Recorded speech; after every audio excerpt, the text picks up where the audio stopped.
y en este tema para ir revisando, para repasar el tema del día de hoy, que tiene que ver precisamente con la enseñanza de la historia en el Perú y cómo es que, cuál es el enfoque, ¿no? Histórico que se da, cómo es que se enseña esta historia, la cual ha variado, ¿no? Según y de acuerdo pues a los años, de acuerdo a las distintas metodologías históricas también, pero en el Perú podemos marcar un punto de quiebre, un antes y un después, con el libro de José Carlos Mariátegui, los famosos Siete ensayos de la realidad peruana. Este libro, mal que bien, les guste o no, pero se encuentra entre los 10 libros peruanos más leídos en el Perú. Y por lo menos hasta donde yo he revisado, en todas las listas de, que se, que se, que se comparten con los 10 libros que todo peruano debe leer, siempre se encuentra más arriba o más abajo, pero siempre he encontrado a los siete ensayos de la realidad peruana. Algo que me parece muy curioso, ya que recordemos que en realidad este libro ya ha sido rebatido y sus argumentos han sido desmentidos por el peruanista Víctor Andrés Belaúnde. Aún así, lamentablemente Víctor Andrés Belaúnde ha pasado al olvido. Ha sido muy difícil encontrar sus escritos, sus libros, hasta hace poco, diría hasta un periodo de hace 30 años atrás nomás. En cambio, los siete ensayos lo encuentras hasta en los semáforos, ¿no? Entiendo yo que esto debe ser también porque, bueno, Mariátegui tenía todo un partido detrás, todo un pensamiento político, que en el Perú fructificó, mientras que el de Víctor Andrés Belaúnde no. Siendo Víctor Andrés Belaúnde, para mí, más preciso en su análisis y con mayor claridad de la realidad peruana que José Carlos Mariátegui. Pero así es la historia, y al final el pensamiento mariateguista es el que ha impregnado el análisis histórico en el Perú y lo tenemos hasta el día de hoy en las universidades e incluso en los colegios, ¿no? Porque este tema ha sido de debate académico durante el siglo XX, pero no se trasladó a las aulas escolares hasta los años 70, específicamente con la reforma curricular realizada en la dictadura militar de Velasco Alvarado. Es con Velasco que todo este pensamiento mariateísta entra ya en los colegios, en la enseñanza escolar. ¿Y en qué se basa este pensamiento que lo encontramos en los siete ensayos de Mariátegui? Y que lo he resumido acá, ¿no? En esta diapositiva. Básicamente, Mariátegui sostiene que el incanato era un comunismo agrícola. Lo he copiado tal cual con las palabras que él mismo utiliza, ¿no? Un comunismo donde no existía la propiedad privada y en donde, bueno, no existía ni siquiera moneda, ¿no? Simplemente se compartía todo y a este paraíso, esta utopía del Edén, imaginada por Mariátegui, porque ya sabemos que no fue así, se termina con la conquista, ¿no? La conquista trae la destrucción de la economía y la cultura incaica. Y según Mariátegui, no condena la conquista, curiosamente, ¿no? A diferencia del indigenismo de hoy. Pero Mariátegui sí condena que la conquista no trajo un modelo superior, sino más bien un modelo, según él, inferior.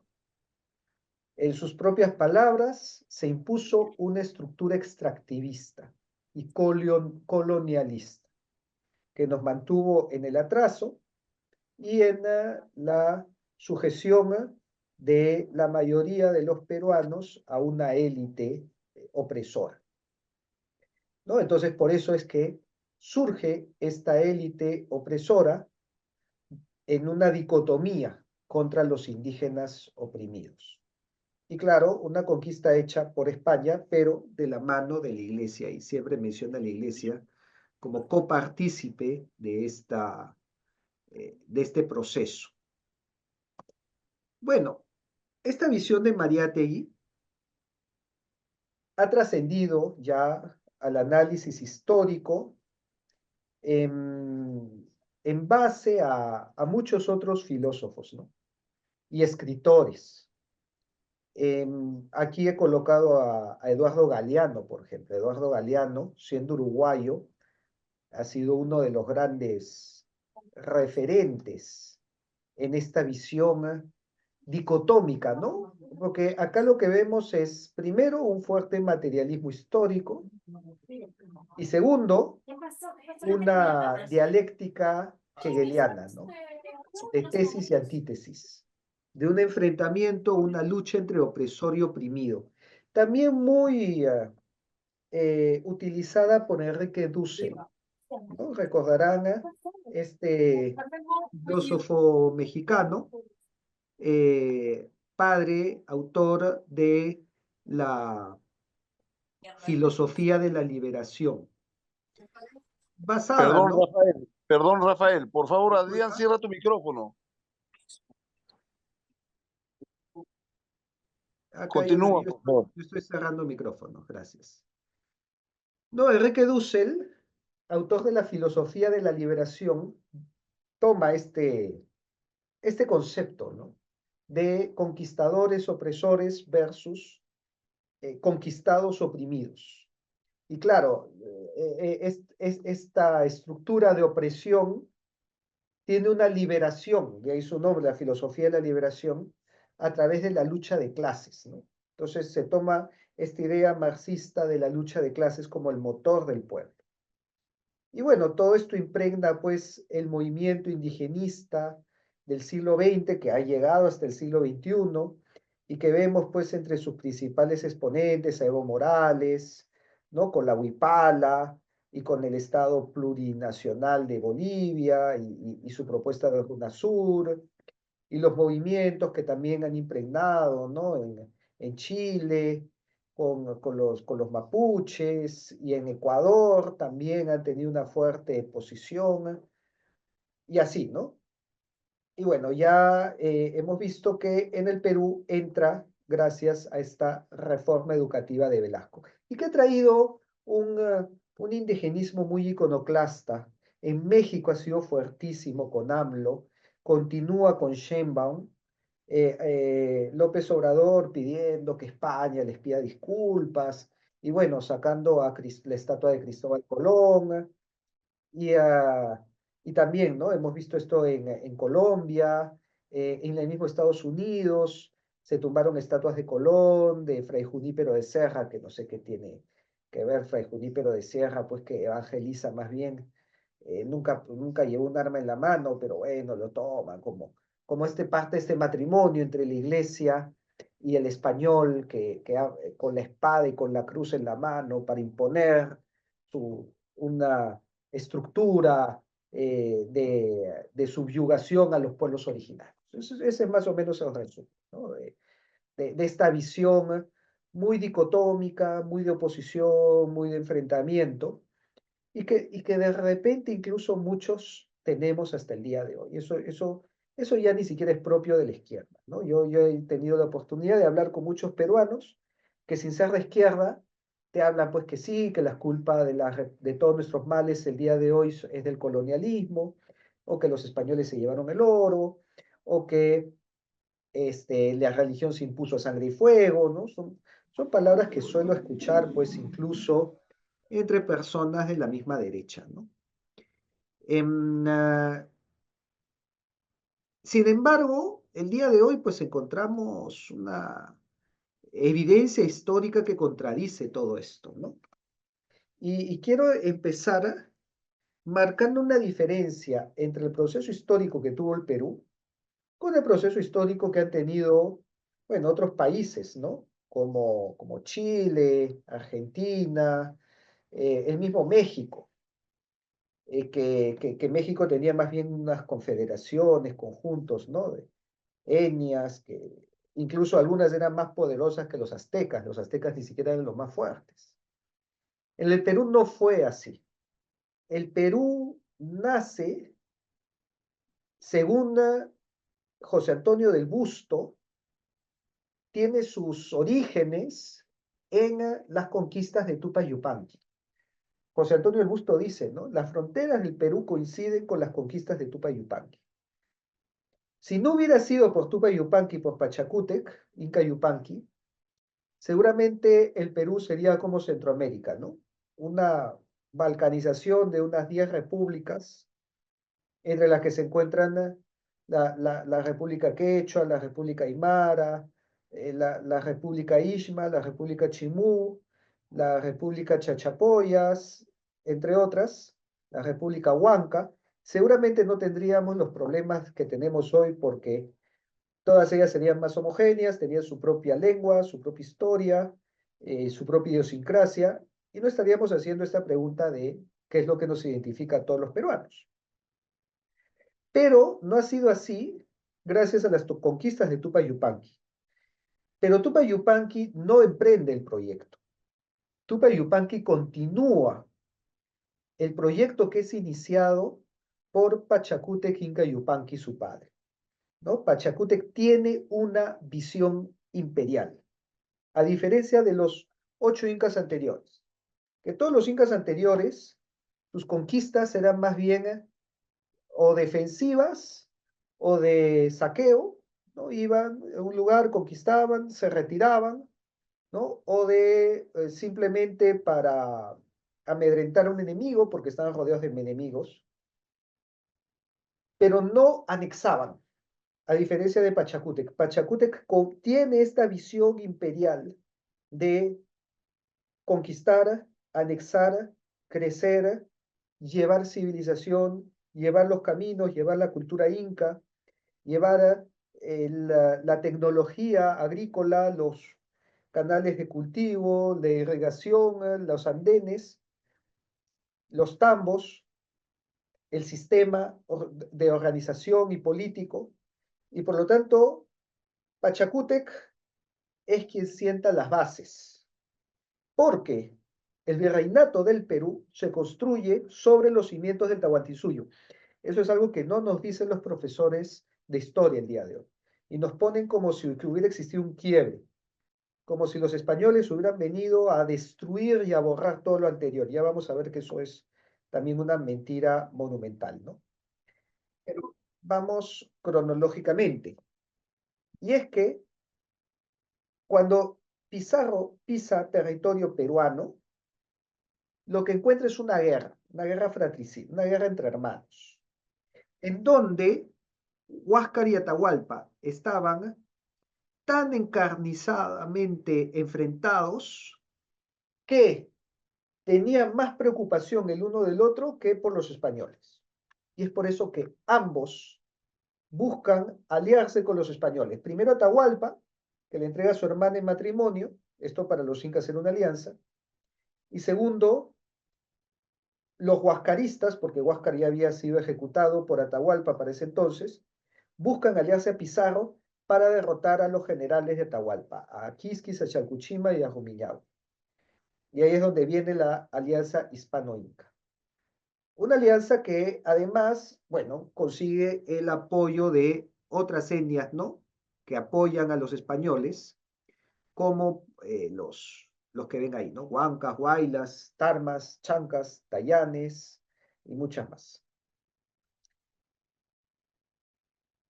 El proceso de conquista, de repente ya muchos los conocemos, con sus idas y venidas. eh, Pizarro ejecuta a Atahualpa y con esto se gana el favor de los Cuscos. Nombra como Inca a Manco Inca se rebela, se exilia a Vilcabamba, forma el reino de Vilcabamba, pero en Cusco las panacas seguían siendo aliadas de los españoles. En Vilcabamba donde estaban pues los hijos de Manco Inca, también se sella una alianza que reintegra, o sea, une las panacas, ya la totalidad de los descendientes incas están en el mismo bando. Se reintegran las panacas de Vilcabamba a Cusco. Y esto se hace a través de un hecho muy poco conocido, por obvias razones, porque rompe toda esta leyenda negra que nos habla pues de la imposición y la subyugación y de la humillación, cuando lo que nosotros vemos en las crónicas de Felipe Guamán Pombo de Ayala es al virrey Hurtado de Mendoza, que aparece ahí en la figura, sentado con Saidi Túpac, el hijo de Manco Inca, firmando esta alianza, ¿no? La alianza hispano-inca, la alianza por la que se configura ya los reinos del Perú y el sistema político que gobernaría el Perú. Esta alianza se conoce como lo que es un traslatio imperii. O sea, cuando el cetro imperial pasa de una dinastía a otra. En otras palabras, los incas reconocieron a los reyes de España como los sucesores del Inca, cosa que nunca se nos dice. Y los españoles reconocieron en los incas a los antecesores de los reyes de España en el Perú. Por eso esta versión de que los españoles vinieron a matar, a robar y a saquear, se cae con la evidencia. Porque si nosotros buscamos la evidencia de la época, vamos a encontrar que en estos cuadros se observa que los reyes de España se colocaban como los sucesores de los incas. Y ya de por sí, esta visión nos rompe todo lo que se nos enseña en la historia. Porque acá no tiene ningún sentido cuando se dice que los españoles vinieron a borrar la memoria inca. A ver, vamos, si los españoles hubieran venido a borrar la memoria inca, hubieran colocado a Carlos V como el primer rey del Perú. Y lo anterior no sucedió, nunca pasó, y acá comenzamos recién desde Carlos V. Y lo que encontramos en los cuadros es que Carlos V aparece como el 15º rey del Perú. No el primero, sino el sucesor de los 14 incas anteriores, que se les llama como los reyes del Perú. Porque para los españoles, el imperio peruano ya existía, cosa que tampoco se nos dice, pero que lo encontramos en las crónicas. En la crónica de Pedro Pizarro, la conquista de los reinos del Perú, como si los reinos del Perú ya existía y fue conquistado. Okay. No es que no es la fundación, el inicio, no, es la conquista de los reinos del Perú. Más claramente lo dice el virrey Luis de Velasco, cuando este virrey menciona al imperio peruano fundado por Manco Cápac I, imagínense, ¿no? O sea, para los españoles, el Perú comienza con Manco Cápac, y eso lo vemos acá en el cuadro, ¿no? El primer inca, Manco Cápac, es nombrado como el primer rey del Perú, hasta Atahualpa, y ven que Atahualpa está entregándole su cetro a Carlos V. Acá he hecho una ampliación de esa imagen, ¿no? Ese es el traslato imperi que decía aquí antes, ¿no? El traslato imperi de el cetro del Inca pasa a manos del rey de España. Pero fíjense que Carlos V no lo recibe, sino que está señalando una cruz que por lo tanto, ¿qué está diciendo? El rey es Cristo. Y eso lo vemos también acá en el cuadro. Porque la genealogía de reyes del Perú está presidida por Jesucristo arriba. Y fíjense qué curioso. Está flanqueado por los escudos de Castilla y de León y por el escudo de los incas, la unancha. O sea, la unión de lo inca y lo español, los reyes incas y los reyes de Castilla. Esa era la dinastía que gobernó el Perú.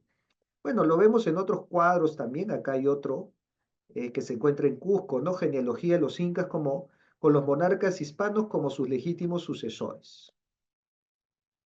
Y es por eso que para los incas, el rey de España era el inca, ¿no? Esto rompe con la visión velasquista de la imposición y la subyugación y el borrado de la memoria y el latrocinio y el extractivismo mariateguista que dice que solamente llegaron a llevarse todo el oro y los recursos y la plata. Cuando lo que encontramos son alianzas, esto lo dice también Ramón Mujica Pinilla, el Perú fue conquistado más por alianzas que por la fuerza, y que dentro de esas alianzas, la nobleza inca es respetada y mantiene su posición, sus privilegios, y por lo tanto ellos reconocen como inca al rey de España.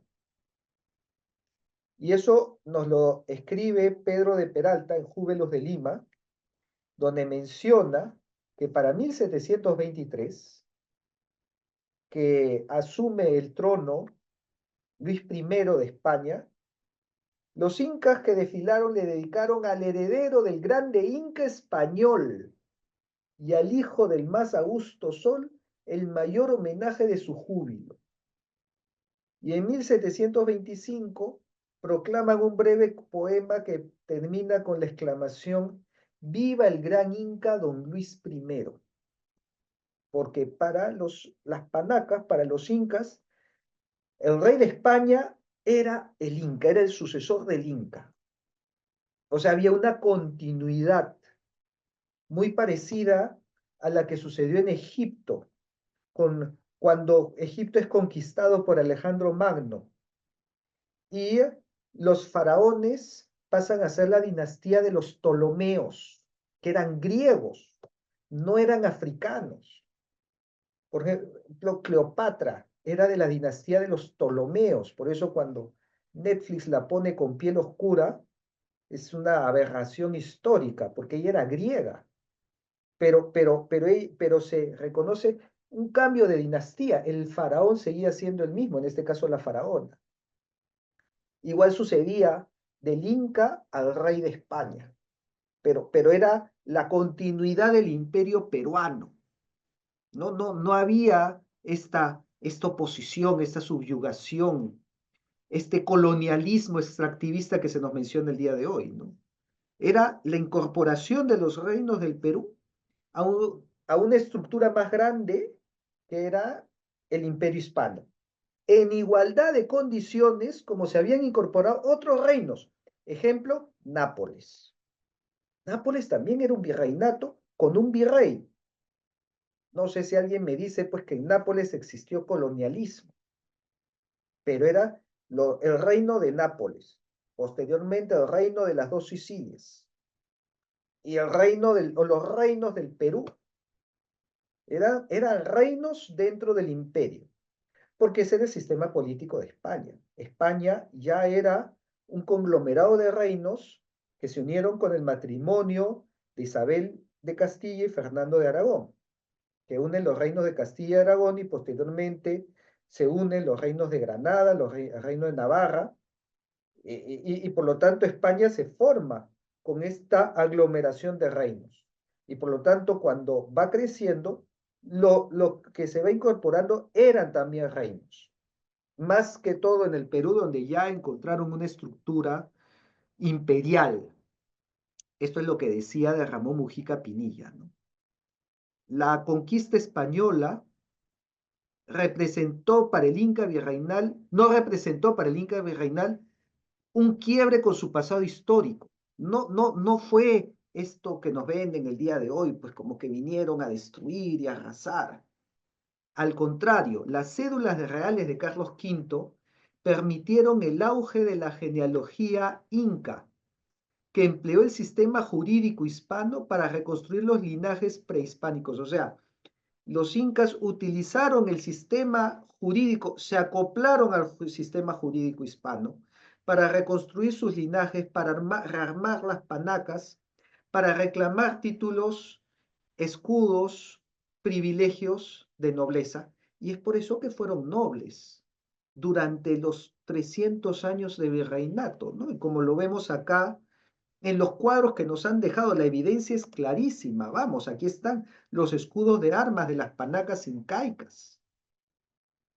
Y por eso el libro de Francisco Allende, el libro de Nobiliaria Extranjera, nos menciona que el rey los llamaba a la nobleza inca y bueno, no solamente a la inca, también a la mexica, los llamaba hermanos y altezas, concediéndoles una condecoración propia y particular para ellos, el toisón de oro a perpetuidad, el derecho a permanecer cubiertos en su real presencia, a presidir tribunales, consejos, cabildos de todos sus reinos y a mantener una pequeña corte con sus correspondientes consejeros.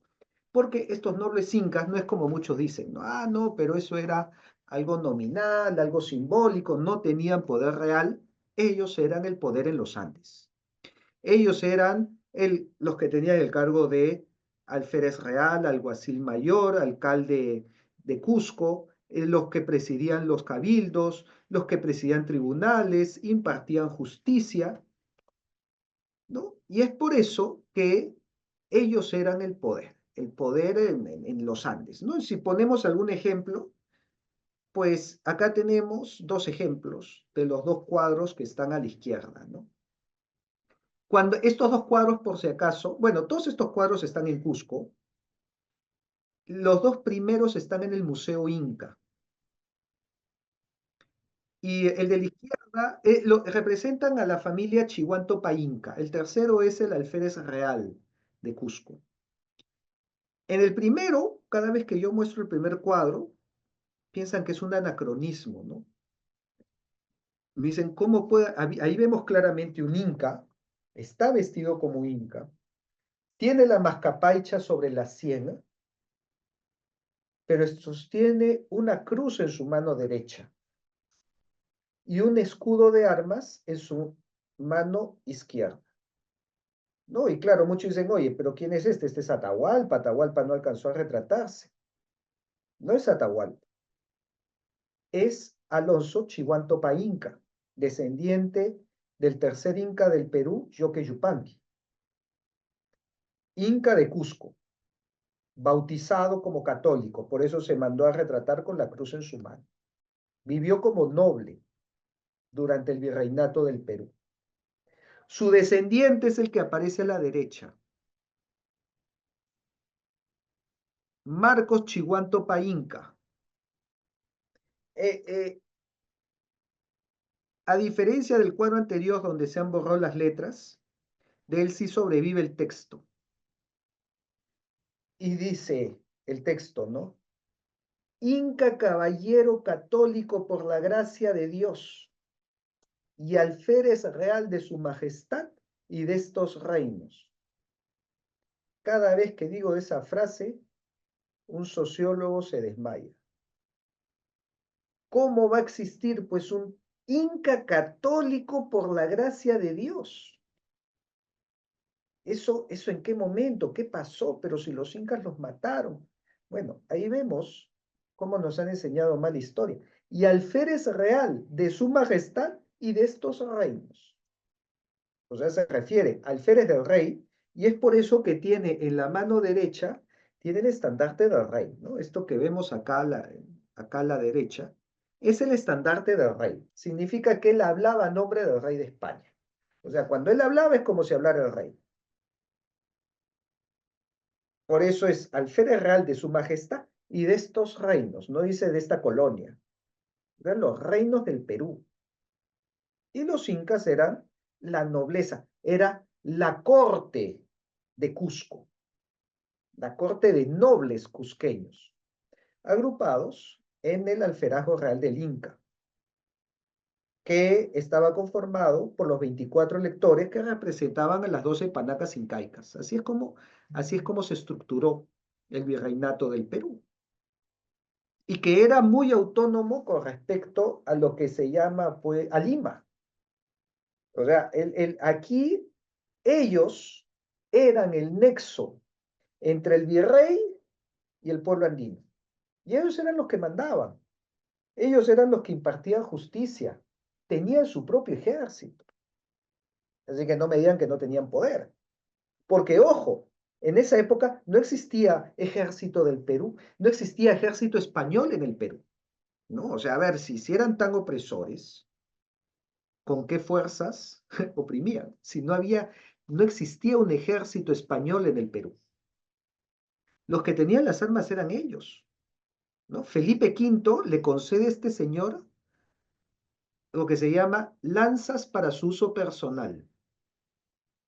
Eso era armas, armas y un ejército propio, un pequeño ejército para mantener el orden e impartir justicia. Ellos eran la estructura política de los Andes. Y con ese sistema el Perú funcionó. Y vamos, no era poca cosa. Si nosotros vemos acá el mapa del Perú, vamos a encontrar pues que no es el Perú de hoy, el Perú de los Habsburgo, el Perú de los Austrias. Aquí está la fecha, ¿no? Entre 1535 y 1717. El Perú iba desde Panamá hasta la Patagonia. Hay un mapa, ¿no? del siglo XVII que lo muestra curiosamente la presidenta de México, ¿no? Cuando habla, pues, de que, donde demuestra desde dónde viene el nombre del Golfo de México. Pero si tú vas más abajo en el mismo mapa, Sudamérica tiene el título de América Peruana. Y el Océano Pacífico es llamado Océanos Peruvianos. Todo era el Perú. Si nacías en Bogotá, si nacías en Quito, si nacías en La Paz, si nacías en Santiago, si nacías en Buenos Aires, si nacías en Montevideo, nacías en el Perú. Todo era Perú.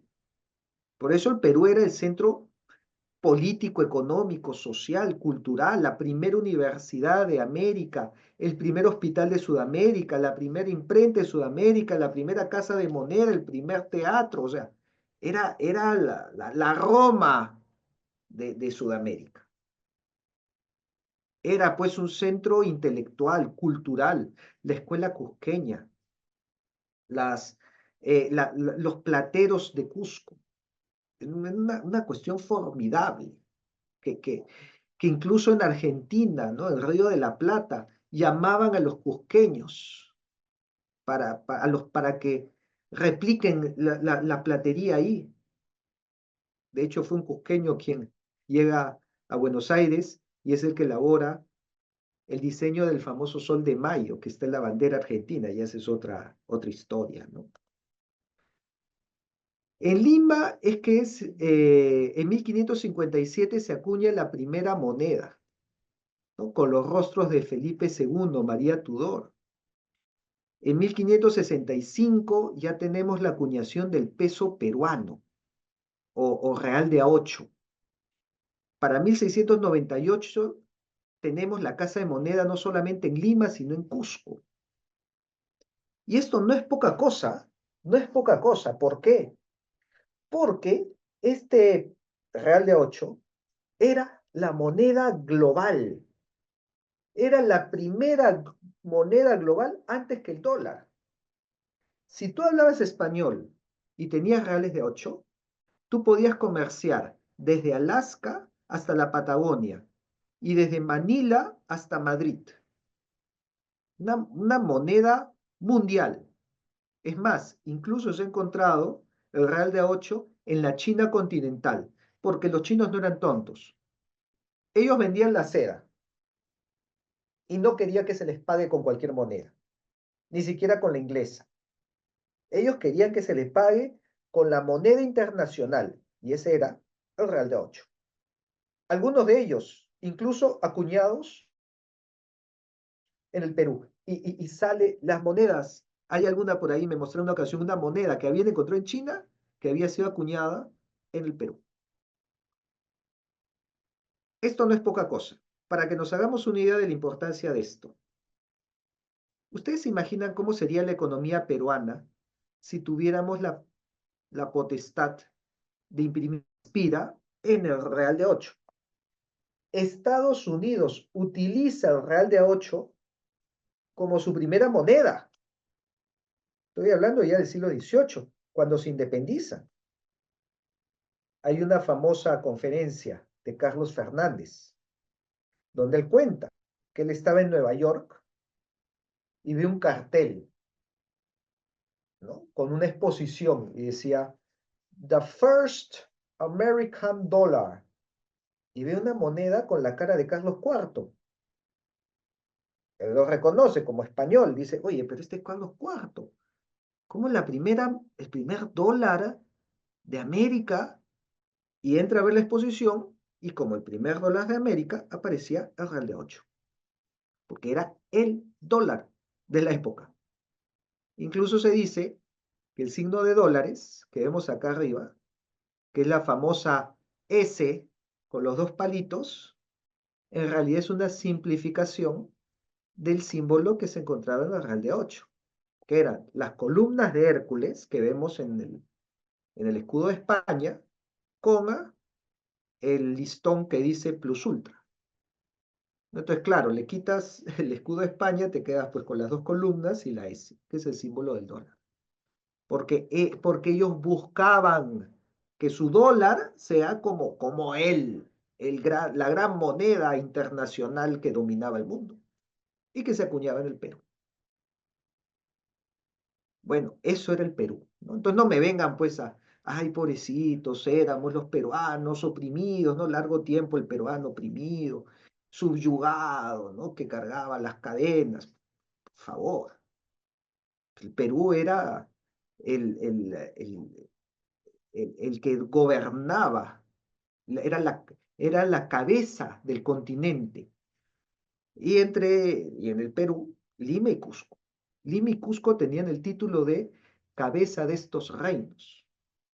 O sea, ir a un mercado en Cusco, ir a un mercado en Ayacucho, era como ir a un centro comercial de Nueva York, porque tú encontrabas pues seda de China, el mantón de Manila, productos de Flandes, ¿no? O sea, encontrabas cosas de todo el mundo, pasaban por el Perú. Dicho sea de paso, era puerto de paso también, ¿no? Entonces, ¿por qué es importante saber esto?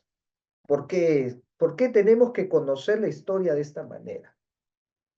Según dice Roborowski, yo no lo podría decir más claro, el Perú es un país acomplejado, y es un país acomplejado por la forma como nos cuenta la historia, ¿no? Y aquí pueden ver esta entrevista, donde esta gran historiadora menciona que si a nosotros se nos enseña que los grandes incas, el gran imperio incaico, fue destruido por 200 españoles zarrapastrosos y mal pertrechados, obviamente, pues que te crea un complejo. Y si encima nos dice, pues que vinieron a robar, a saquear, y nos agarraron de cholitos, y nos humillaron, y nos patearon por 300 años, obviamente te genera un complejo, obviamente te genera un resentimiento, ¿no? Te abre una herida que no tiene razón de ser porque no tiene un sustento histórico esto, no fue así la conquista. 200 españoles no conquistaron un imperio de 10 millones de personas, ¿en qué cabeza puede caber eso?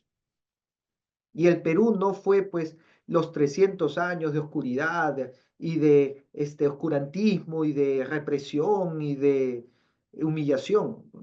Fue una época, el siglo de oro peruano, el siglo XVI, la Pax peruana, no había enfrentamientos, o sea, desde que termina la rebelión de Vilcabamba en 1572 hasta 1700 fueron más de 100 años donde no se necesitaba ejército en el Perú, porque no estamos en guerra con nadie, no había rebelión, hasta que comienzan las famosas rebeliones del año 1700, ¿no? Del siglo XVIII.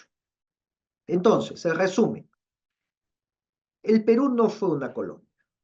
Fue un reino dentro del Imperio Hispano, en igualdad de condiciones a los reinos pues, de Aragón, de Granada, de Nápoles, de México, de varios más. La conquista se dio a través de alianzas políticas más que por la fuerza. donde los curacas y los descendientes incas mantuvieron su posición de poder, de nobleza. Gracias a la cédula de honores se equiparó la nobleza andina con la nobleza, con los grandes de España. Y por eso el Perú fue un centro político, económico, social. Y es por eso que también, ya será tema para desplayarse después, estos mismos incas y estos mismos curacas pelearon a favor del rey de España en el proceso de independencia, en contra de los ejércitos de San Martín y de Bolívar. Eso hasta la batalla de Ayacucho. Y si tú te vas a las Pampas del Aquino en Ayacucho, facilísimo de ver. Ahí aparece la lista del ejército de Sucre y la lista del ejército de la Serna. Y busca dónde están todos los apellidos quechuas. Y vas a ver que los apellidos quechuas están en el ejército realista, en el mal llamado ejército español, porque en realidad es un ejército de peruanos, o de surperuanos. Y en el ejército de Sucre están los apellidos extranjeros. Entonces, por eso es hay que cambiar esta narrativa. Y, y en lugar de tener una dialéctica de enfrentamiento, buscando esta liberación de la opresión colonialista, pues debemos fundar una identidad peruana basada en el proyecto imperial de Pachacútec Inca Yupanqui, que fue el primero que buscó integrar a todos los pueblos de los Andes y que con el virreinato alcanzó una mayor extensión todavía. O sea, a ver, yo no puedo entender cómo hay estas iniciativas indigenistas del RUNASUR, de la República Aymara, cuando quien buscaba integrar era Pachacútec. O sea, no hay nada más contrario al indigenismo que ir en contra del proyecto integrador de Pachacútec Inca Yupanqui, el Inca más grande que hemos tenido. ¿Cómo se puede llamar indigenista e ir en contra de Pachacútec? Eso a mí no me cabe en la cabeza, ¿no? Por eso considero pues que un verdadero indigenismo debería ser imperial y debería ser aglutinador y debería ser integrador y debería ser mestizo, porque fue todo lo que buscó Pachacútec, en lugar de estar enfrentando por cuestiones de raza, ¿no? Los blancos contra los cobrizos, ¿no? Los criollos contra los cobrizos. No tiene sentido dentro del esquema tahuantinsuyano, ¿no?